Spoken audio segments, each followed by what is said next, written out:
Amin. Silakan duduk Bapak Ibu dan Saudara yang terkasih dalam Tuhan. Shalom. Ada sukacita, amin. Karena jarak kita jauh, saya akan buka masker saya.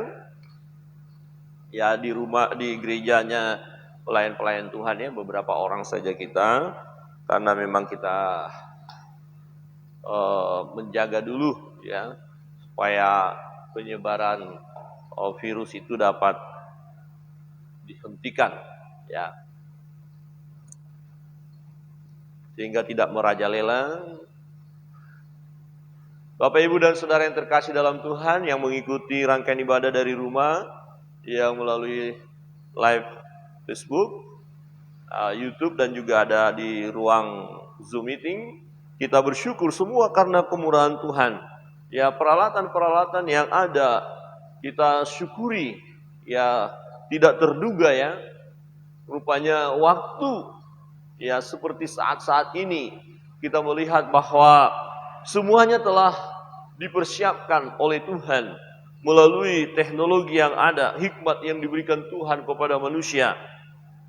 Ya, Bapak Ibu Saudara yang terkasih dalam Tuhan, tema kita hari ini di mana kita diperhadapkan dengan begitu banyak persoalan, begitu banyak pergumulan, begitu banyak penderitaan.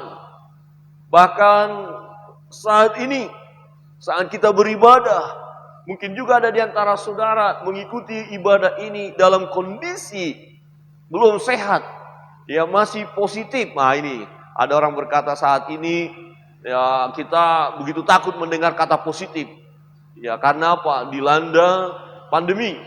Nah lebih senang kita mendengar, oh negatif atau sudah negatif. Ya, ini kita bergumul. Ya, kalau saudara kita berkata saya positif, wah kita sudah mulai mikir. Yang positif sedang bergumul supaya negatif.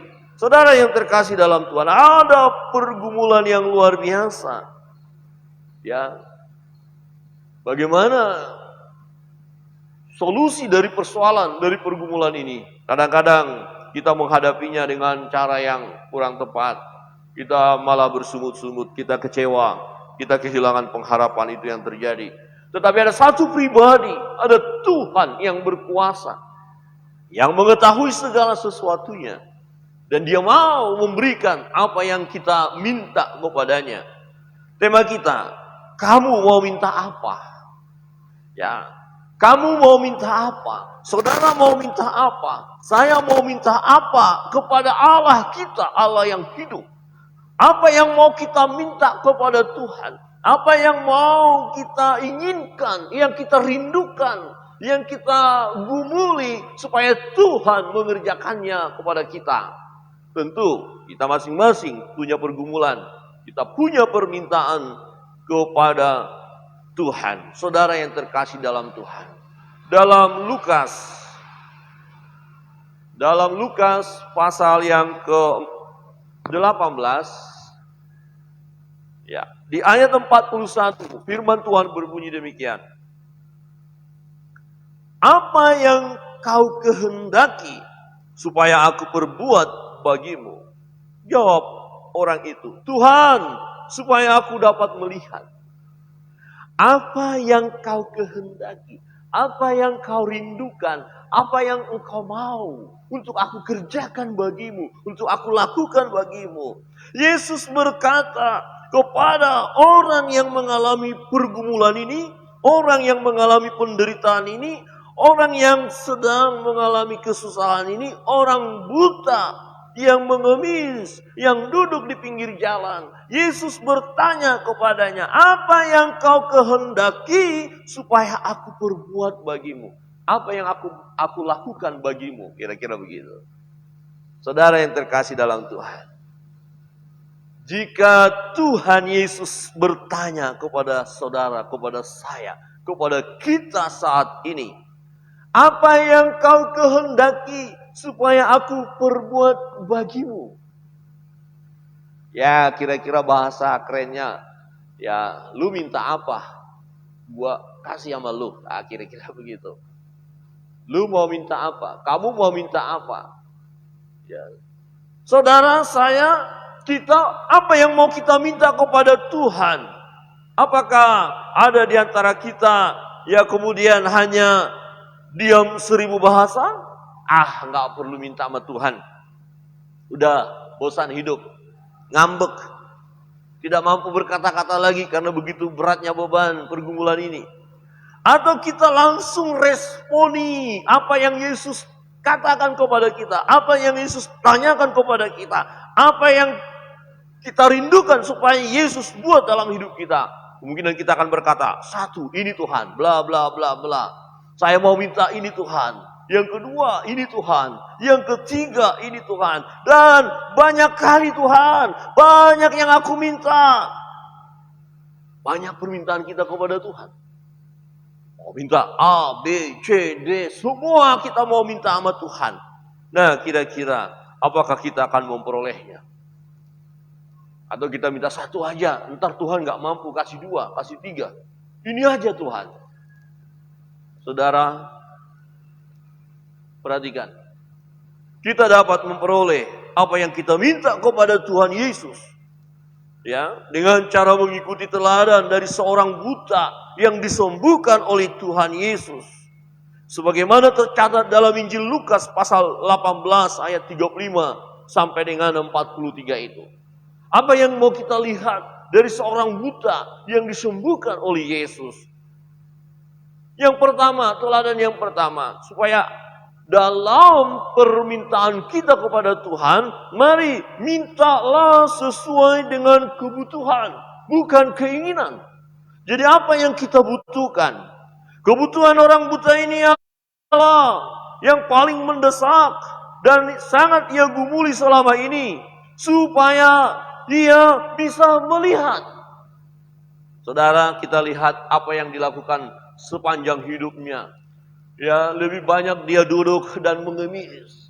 Sebenarnya dia bergumul untuk keuangan, bergumul untuk ekonominya, bergumul supaya dia bisa makan dan minum, bergumul supaya dia dapat tempat yang layak, yang baik.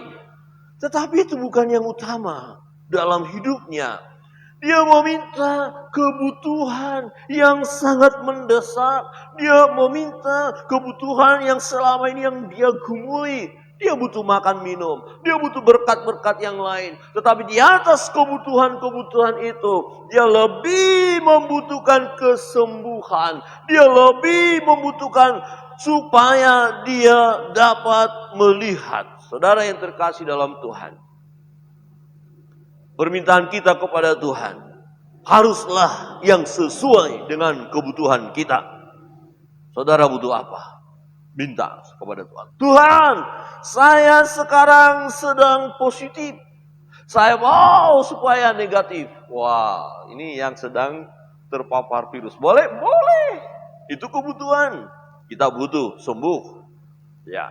Apakah kebutuhan kita hanya satu saja sehingga dikabulkan oleh Tuhan? Oh, ini Tuhan hanya supaya negatif saja.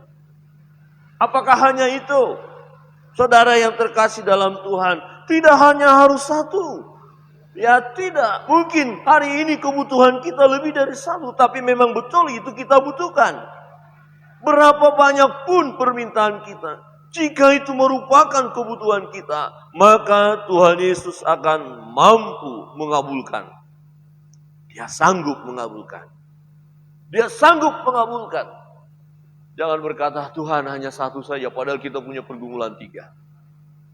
Seorang sahabat ketika membaca flyer yang kita bagikan dan berkata, Pak Pendeta, saya meminta 3. Oh, rupanya dia 3 pergumulannya.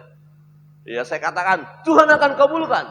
Kalau itu kebutuhan, Tuhan akan kabulkan. 3. Boleh, tidak apa-apa. Minta. Amin. Berapa kebutuhan kita? 1 saja, boleh, silakan. Itu mendesak. Itu kita perlukan. Kita minta, saya butuh Tuhan. Saudara yang terkasih dalam Tuhan, berapa banyak pun Tuhan akan kabulkan. Yang penting kita buka hati kita. Kita jujur di hadapan Tuhan, kita terbuka di hadapannya. Ya, kita buka hati kepada Tuhan, minta kepada Tuhan atas kebutuhan itu sendiri. Bagi yang sakit, minta kesembuhan. Tuhan, sembuhkan aku. Aku sakit Tuhan. Aku menderita Tuhan. Aku sedang terpapar virus Tuhan. Aku dilanda penyakit yang luar biasa ini Tuhan. Aku harus dioperasi Tuhan. Tuhan, aku butuh kesembuhan. Itu kebutuhan kita. Satu. Tetapi bisa seseorang tidak hanya minta kebutuhan dan bergumul juga untuk keuangan pembiayaan rumah sakit ini Tuhan, untuk beli obat Tuhan, untuk beli vitamin Tuhan, untuk beli makanan-makanan yang bergizi Tuhan. Tuhan, berikan aku uang Tuhan, supaya aku bisa bayar rumah sakit ini. Dua. Nah, dalam situasi sekarang kita bergumul juga. Kita berkata, Tuhan, ini pergumulanku Tuhan. Kita mulai minta yang ketiga. Tuhan, beri aku uang supaya aku bisa membeli makanan. Tuhan, berikan aku pekerjaan. Sudah lama terpapar virus. Uang tidak ada. Harus beli makan minum. Harus beli buah-buahan segala macam. Pekerjaan pun sudah lama tiada. Tuhan, saya butuh pekerjaan. Apakah pekerjaan itu kebutuhan? Iya, kebutuhan. Minta. Tuhan, tolong supaya usaha saya ini lancar kembali. Sempat bangkrut Tuhan. Sempat biaya-biaya yang semestinya harus saya tanggulangi. Harus saya bayar. Harus saya lunasi. Tidak bisa. Tuhan, ini keadaanku. Ini kebutuhanku Tuhan. Tolonglah supaya usaha ini lancar kembali. Tolonglah Tuhan supaya bisnis ini berjalan kembali. Ada perusahaan yang sudah tutup. Tuhan izinkan itu terjadi. Apakah itu kebutuhan? Iya, kebutuhan kita. Saudara yang terkasih dalam Tuhan, mari minta sesuai dengan kebutuhan kita. Bukan keinginan kita, Tuhan. Ya, saya memang sudah punya mobil Tuhan, tapi kurang terlalu bagus Tuhan. Saya mau yang lebih lux, yang lebih mewah. Menurut saya itu bukan kebutuhan. Keinginan. Supaya orang lain tidak menyepelekan saya. Sehingga ketika mereka melihat saya naik kendaraan, naik mobil mewah, mereka hormat kepada saya. Mereka menyegani saya. Mereka tunduk kepada saya. Itu bukan kebutuhan. Itu keinginan untuk memuaskan diri. Alkitab berkata, engkau meminta tetapi engkau tidak mendapatkan. Mengapa? Karena engkau minta untuk memuaskan hawa nafsu. Tuhan tidak kabulkan. Tetapi kalau kebutuhan kita, bagaimana mungkin Tuhan tidak berikan? Kita perlu. Tuhan tahu apa yang kita butuhkan. Tuhan tahu ketika saudara hari ini sedang dalam penderitaan. Tuhan tahu mengapa Yesus datang menghampiri, boleh dikatakan memang walaupun tidak dinyatakan dalam firman ini bahwa dia khusus untuk orang buta ini, tetapi dalam perjalanan ini kita tahu jelas bahwa ada orang yang sedang menantikan Yesus. Ada orang yang sedang menantikan dia. Yaitu seorang buta yang duduk di pinggir jalan. Yang meminta-minta. Dan Yesus tahu orang itu ada di situ. Itu sebabnya Yesus lewat tempat itu. Yesus datang ke kota itu. Karena ada seorang buta yang selama ini bergumul. Dia mengalami kesusahan. Dia rindukan kesembuhan. Kebutuhannya adalah supaya dia bisa melihat. Saudara yang terkasih dalam Tuhan, waktu Yesus hampir tiba di Yeriko, ada seorang buta yang duduk di pinggir jalan dan menangis. Yesus tahu ada orang buta yang duduk di pinggir jalan yang mengemis kerjanya. Yesus tahu orang buta itu mengalami kesusahan. Yesus tahu kebutuhan orang itu. Yesus tahu pergumulan orang itu. Dan Yesus datang ke kota itu.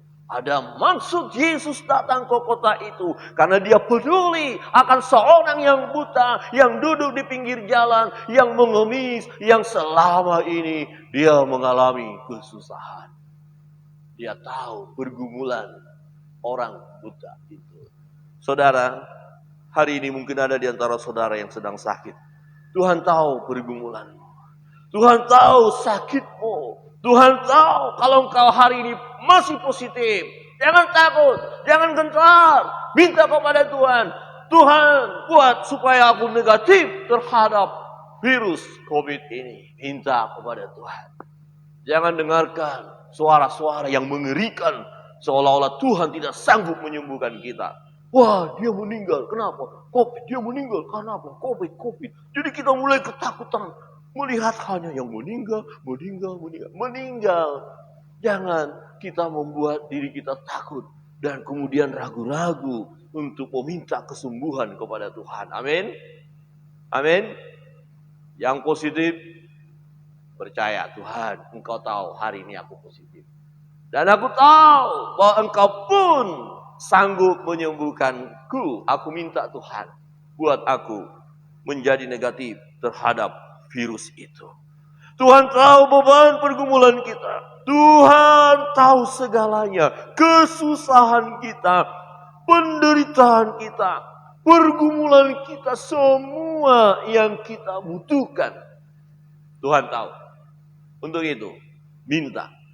Kalau kita meminta sesuai dengan kebutuhan kita, maka Tuhan akan mengabulkannya. Seorang buta duduk di pinggir jalan. Sudah cukup lama dia buta. Lama dia mengalami penderitaan ini. Dia sudah dewasa. Ya, sampai dewasa dia mengalami hal yang seperti itu. Dan Tuhan tahu. Ada karya Allah yang sedang Allah kerjakan pada saat itu. Mengapa dia, Yesus Kristus Tuhan, datang ke kota Yeriko itu? Karena ada seorang di sana yang selama ini merindukan supaya kebutuhannya yang terutama terpenuhi. Apa kebutuhannya? Bukan dapat makan minum yang hebat, bukan harta, bukan rumah yang mewah, bukan. Tetapi sesuatu yang sangat dia butuhkan adalah bisa melihat. Itu sebabnya Yesus bertanya kepada dia, apa yang kau kehendaki supaya aku perbuat bagimu? Supaya aku melihat.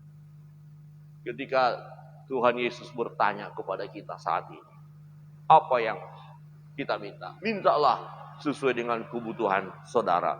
Jangan minta supaya aku mulai berpikir, mumpung ada pertanyaan ini, kesempatan ini saya gunakan dengan baik. Akhirnya bukan kebutuhan yang kita ungkapkan, tapi keinginan kita.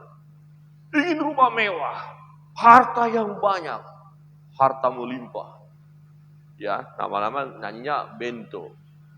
Orang menyebutku gini deh. Saudara yang terkasih dalam Tuhan. Keinginan untuk mengalami lebih. Itu bisa mencelakakan hidup kita, maka Tuhan tidak akan kabulkan. Tetapi jika yang kita minta itu adalah kebutuhan kita.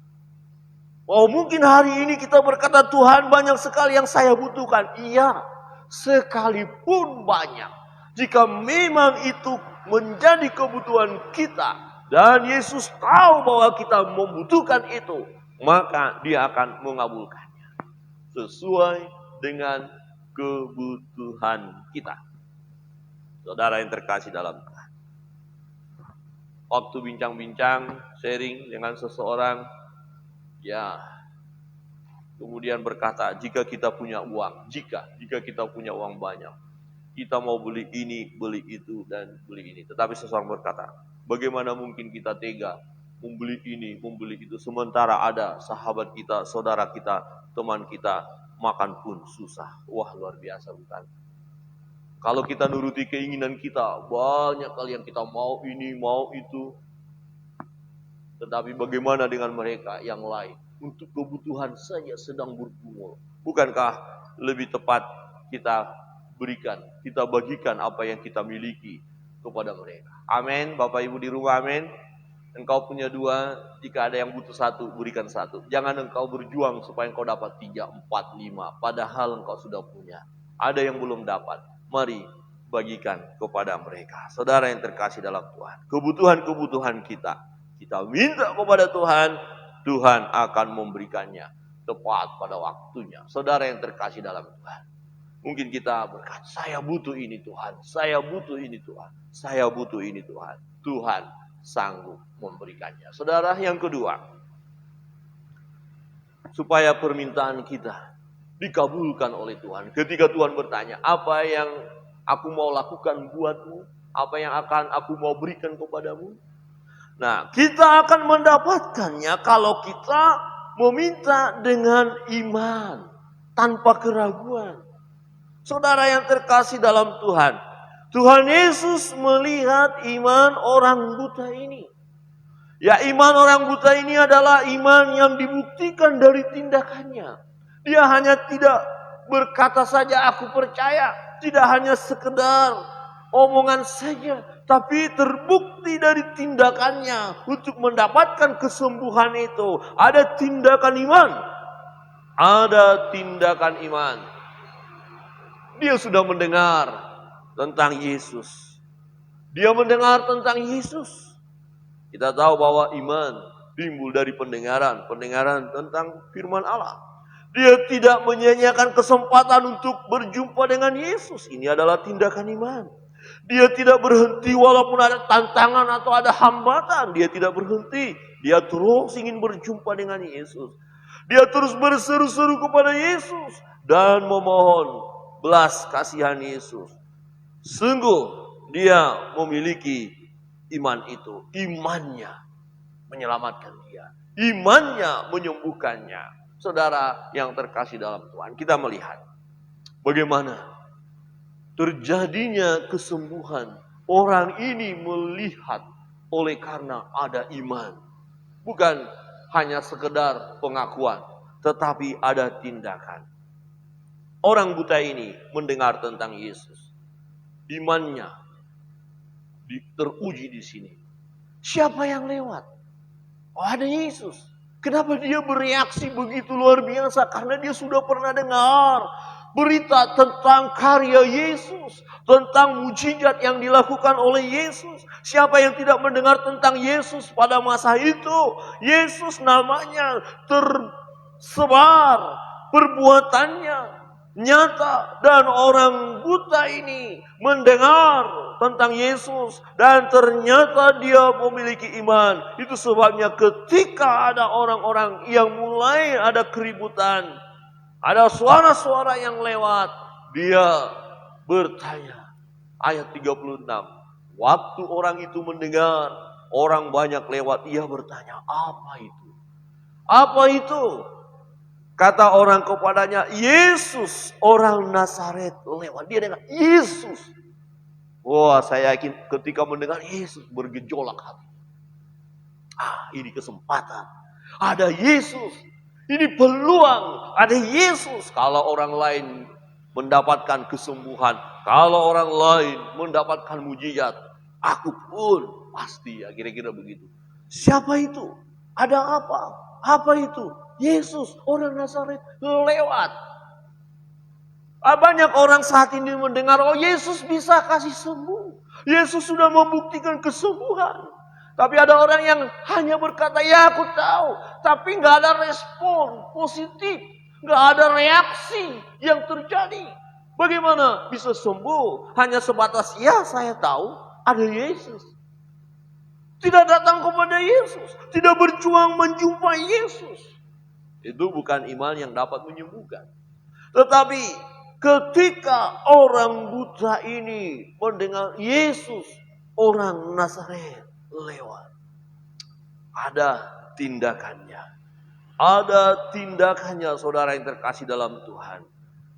Dia tidak menyia-nyiakan kesempatan untuk berjumpa dengan Yesus. Lalu dia berseru, Yesus anak Daud, kasihanilah aku. Tadi duduk di pinggir jalan, meminta-minta, tak berdaya, letih, lesu, berbeban berat, seperti tak ada pengharapan. Tetapi ketika mendengar Yesus, orang Nazaret, sedang lewat, wow, langsung ada semangat. Dengar nama Yesus semangat. Amin. Amin. Dengar nama Yesus semangat. Yang sakit dengar nama Yesus semangat.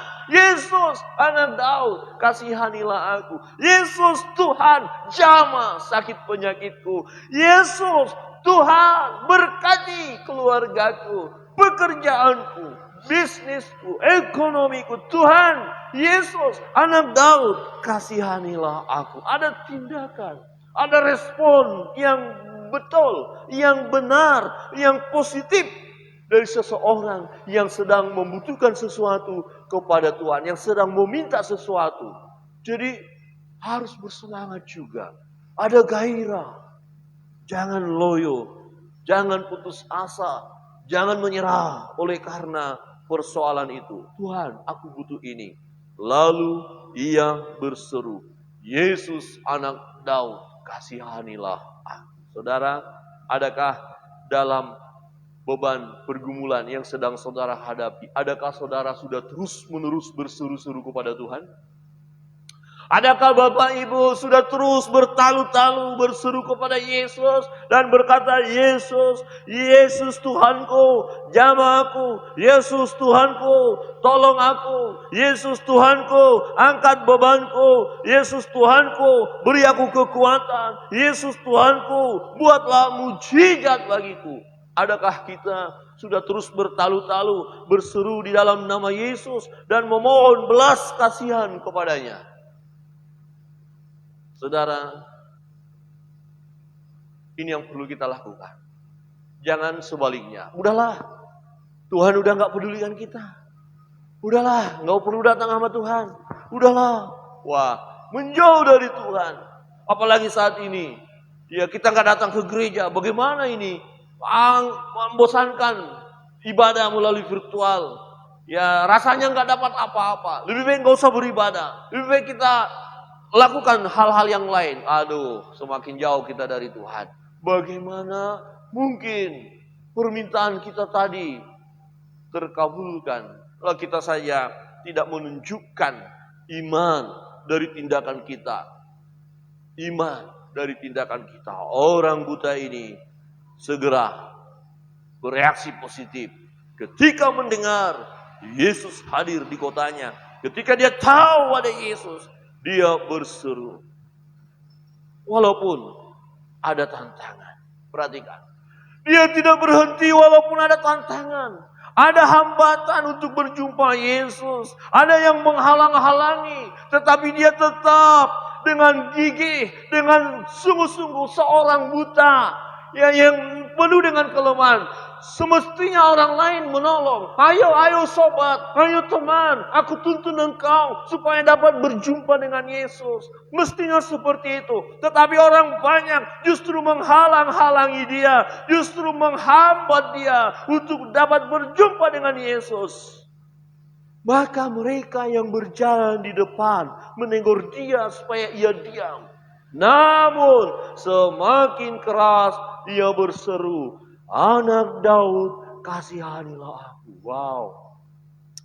Ada faktor-faktor di sekeliling kita yang hendak melemahkan iman percaya kita. Udahlah, gak usah minta. Tuhan tidak akan kabulkan.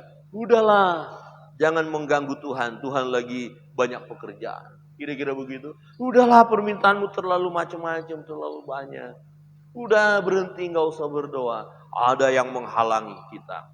Tetapi orang buta ini, sekalipun tidak ada dukungan dari lingkungannya, orang-orang di sekitarnya yang tidak memberi belas kasihan kepadanya, tetapi dia tetap melangkah dengan apa yang dia punya, dengan kekuatan yang ada padanya. Memang dia terbatas, dia buta, dia tidak tahu banyak hal di sekelilingnya. Tetapi yang dia tahu, telinganya terus diarahkan kepada kaki langkah-langkah Yesus yang sedang berjalan di depan.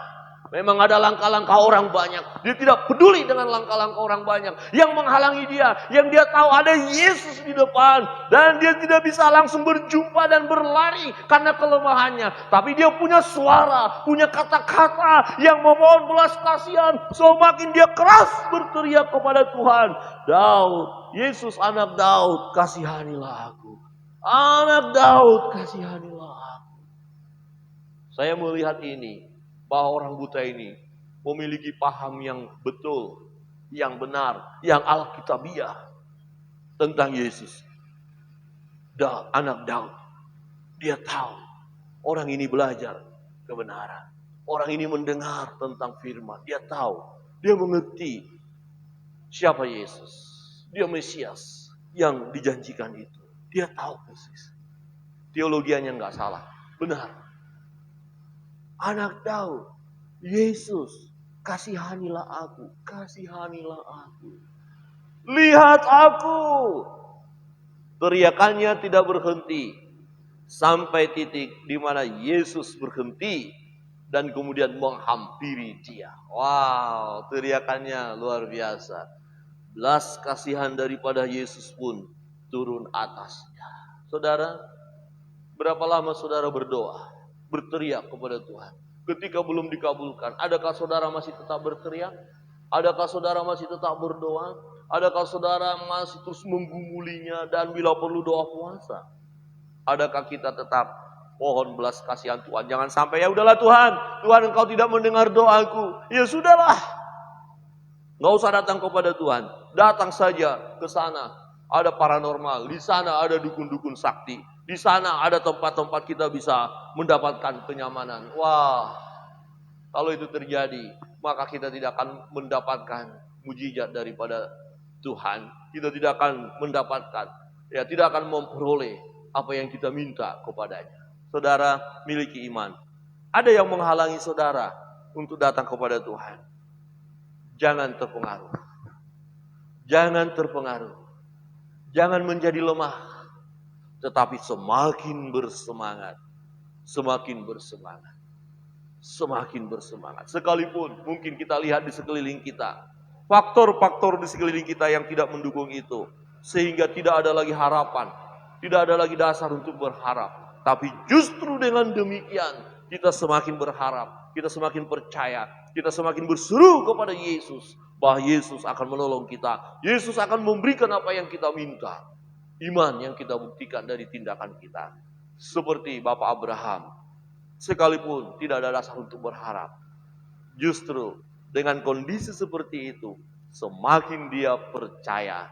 Dan inilah yang diperhitungkan oleh Allah kepadanya. Sehingga dia disebut Bapak orang beriman. Saudara yang terkasih dalam Tuhan. Benar. Orang buta ini memiliki iman. Dan itulah yang Yesus perhatikan. Itulah yang Yesus lihat. Itulah yang dinilai oleh Yesus. Perhatikan. Sungguh dia memiliki iman. Lalu kata Yesus kepadanya. Melihatlah. Melihatlah engkau. Imanmu telah menyelamatkan engkau. Melihatlah. Perolehlah apa yang kau minta. Yang sakit, Tuhan sembuhkan aku. Ini kebutuhan kita. Dan kita meminta dengan iman tanpa keraguan. Tidak bimbang. Dan apa yang Tuhan katakan saat ini engkau sembuh. Bagi yang sakit, yang datang kepada Tuhan hari ini, pagi ini. Dan dengan iman datang kepada Tuhan. Berseru, Yesus anak Daud. Yesus Tuhanku, kasihanilah aku. Aku mau sembuh. Sembuhlah dalam nama Yesus. Iman kita. Iman kita. Dan Yesus tahu sejauh mana iman itu. Kita merasakan pergumulan seperti nggak ada lagi jalan keluar. Tetapi ketika kita mendengarkan firman Allah, kita tahu tentang Yesus itu. Jangan sia-siakan kesempatan. Berseru kepada Yesus. Yesus tolong kami. Tolong aku. Dalam menghadapi pergumulan ini. Masalah ekonomi ini Tuhan. Masalah keuangan ini Tuhan. Masalah pekerjaan ini Tuhan. Tuhan sanggup buka jalan. Dia buka jalan saat tiada jalan. Bagi kita tidak ada jalan. Tapi bagi Yesus selalu ada jalan. Amin. Lihat kiri kanan dan katakan. Bagi Yesus selalu ada jalan. Bagi Yesus selalu ada jalan. Dan Yesus bertanya, apa yang mau aku buat bagimu? Apa yang aku mau buat bagimu? Oh Tuhan, saya butuh ini. Ini kebutuhan. Ingat, bukan keinginan. Aku butuh sembuh. Sembuhlah. Aku butuh pekerjaan. Tuhan akan bukakan jalan. Aku butuh keuangan untuk membayar uang kuliahku bagi yang kuliah. Tuhan akan berikan. Ya, aku butuh ini Tuhan. Tuhan berikan. Tepat pada waktunya. Saudara yang terkasih dalam Tuhan. Minta. Dengan iman. Jangan ada keraguan-raguan. Bapak Ibu saudara yang terkasih dalam Tuhan. Yang ada di rumah. Kita yang ada di gereja pelayan-pelayan Tuhan saat ini, kita lihat seorang buta yang mengemis di pinggir jalan, yang menderita, yang tidak mendapat perhatian dari orang lain. Tetapi ketika dia tahu ada Yesus, lewat dari tempat itu, datang ke kotanya, dia tidak sia-siakan, dia meminta sesuai dengan kebutuhannya. Tidak macam-macam permintaannya, tidak aneh-aneh permintaannya, tetapi dia meminta sesuai dengan kebutuhannya, dan dia minta dengan iman. Saudara yang terkasih dalam Tuhan, percayalah bahwa permintaan kita akan dikabulkan oleh Tuhan jika permintaan itu sesuai dengan kebutuhan kita. Minta apa yang saudara butuhkan. Minta, jangan ragu-ragu. Buka hati, Tuhan aku butuh ini. Ya, ada Ibu Emma, ya anak yang sakit, minta, Tuhan anak saya sakit. Jamah Tuhan, sembuhkan. Ya, Bapak Jack bersama Ibu berdoa. Ya, minta supaya kesembuhan kepada anak. Tuhan sembuhkan. Ya, tadi malam saya mengikuti pemuda ibadah mereka secara virtual. Dan ada yang positif. Hari ini buka hati, katakan Tuhan, aku percaya, aku minta supaya negatif dari virus. Minta, jangan ragu-ragu. Buka hati. Tuhan, ibu saya sakit. Nah, buat saudari kita Yohan, ya, yang ibu sakit, stroke, Tuhan jamah, Tuhan sembuhkan, Tuhan pulihkan. Ya, kita yang bergumul, ada mahasiswa yang sedang akan mengikuti sidang skripsi. Tuhan, tolong saya, mampukan saya menghadapinya. Ada yang akan interview, magang. Tuhan, tolong saya. Kebutuhan kita, minta. Tuhan akan berikan. Orang tua bergumul untuk anak-anak. Katakan kepada Tuhan, Tuhan, tolong kami. Saudara yang terkasih dalam Tuhan, ketika kita mau minta, kita harus minta dengan iman. Iman yang dibuktikan dengan tindakan. Jangan mudah mengeluh, jangan mudah putus pengharapan, ya, jangan mudah ngambek. Kemudian gak mau lagi datang kepada Tuhan karena belum dikabulkan oleh Tuhan. Tapi minta, berseru-seru, bertalu-talu, datang kepada Tuhan. Jadi jangan minta dengan iman yang mati, yaitu hanya ya aku percaya, tapi kalau gak diberi ya udahlah, gak apa-apa. Oh, bukan begitu. Minta terus, bergumul. Saat kita meminta apa yang kita butuhkan kepada Allah, kita harus meminta tanpa keraguan, kepastian. Apa yang kau minta kepada Bapa di dalam namaku, aku akan berikan kepadamu. Itu kata Yesus.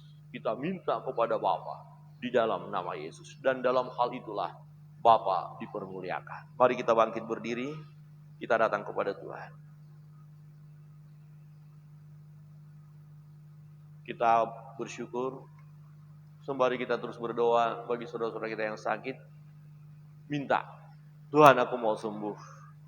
Ya, Amel yang masih di karantina di hotel, naikkan syukurmu. Kalau belum negatif, berdoa. Tapi percaya, waktunya tiba, akan negatif. Berdoa, maksud Tuhan. Semuanya yang sudah sembuh bersyukur.